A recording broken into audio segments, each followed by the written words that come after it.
प्रदेश की सियासत में एक बार फिर बड़ा खेल शुरू हो चुका है। 2027 चुनाव से पहले ऐसा दांव चला गया है जिसने विपक्ष की नींद उड़ा दी है। सवाल है, क्या ये चाल पीडीएफ फार्मूले पर भारी पड़ेगी? उत्तर प्रदेश में आगामी विधानसभा चुनाव 2027 को लेकर राजनीतिक सरगर्मी तेज हो चुकी है। इसी बीच भारतीय जनता पार्टी ने एक बड़ा और रणनीतिक कदम उठाते हुए पूरे प्रदेश में 2802 नेताओं को अहम जिम्मेदारियां सौंपती हैं। यह नियुक्तियां राज्य के 17 नगर निगमों, करीब 200 नगर पालिका परिषदों और 545 नगर पंचायतों में की गई। यानी साफ है, बीजेपी अब सिर्फ चुनाव की तैयारी नहीं बल्कि जमीनी स्तर पर अपना नेटवर्क मजबूत करने में जुट गई है। लेकिन सवाल यह है, आखिर इतनी बड़ी संख्या में ये नियुक्तियां क्यों?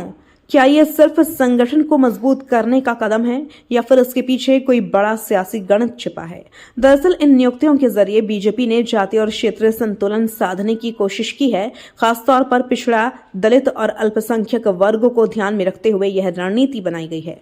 राजनीतिक जानकार इसे सीधे तौर पर समाजवादी पार्टी के पीडीएफ फॉर्मूला पिछड़ा, दलित, अल्पसंख्यक की काट के रूप में देख रहे हैं। यानी जहां एक तरफ समाजवादी पार्टी पीडीए के जरिए अपना वोट बैंक मजबूत करना चाहती है, वहीं बीजेपी उसी समीकरण को अपने पक्ष में मोड़ने की कोशिश में जुट गई है।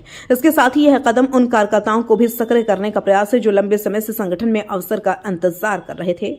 सरकार द्वारा जारी अधिसूचना के मुताबिक राज्य के हर नगर निगम में 10-10 पार्षदों को मनोनीत किया गया है। यानी कुल 170 पार्षद सिर्फ नगर निगमों में। इनमें लखनऊ, वाराणसी, कानपुर, आगरा, मेरठ, गाजियाबाद और गोरखपुर जैसे प्रमुख शहर शामिल हैं। इस फैसले पर बीजेपी नेताओं ने खुशी जताई है।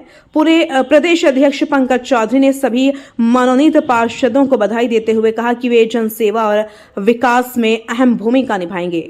वहीं उप मुख्यमंत्री केशव प्रसाद मौर्य ने भी भरोसा जताया कि सभी नेता अपने दायित्वों का निष्ठापूर्वक निर्वहन करेंगे और संगठन को मजबूत करेंगे। साफ है, बीजेपी अब सिर्फ चुनाव नहीं लड़ रही बल्कि हर वार्ड, हर नगर और हर वर्ग तक अपना पकड़ मजबूत करने की रणनीति पर काम कर रही है। अब बड़ा सवाल यही है, क्या 2802 नियुक्तियां का ये दाव 2027 में सत्ता की राह आसान करेगा या फिर सपा का पीडीएफ फार्मूला इस रणनीति पर भारी पड़ेगा? उत्तर प्रदेश की सियासत में ये मुकाबला अब और दिलचस्प होने वाला है।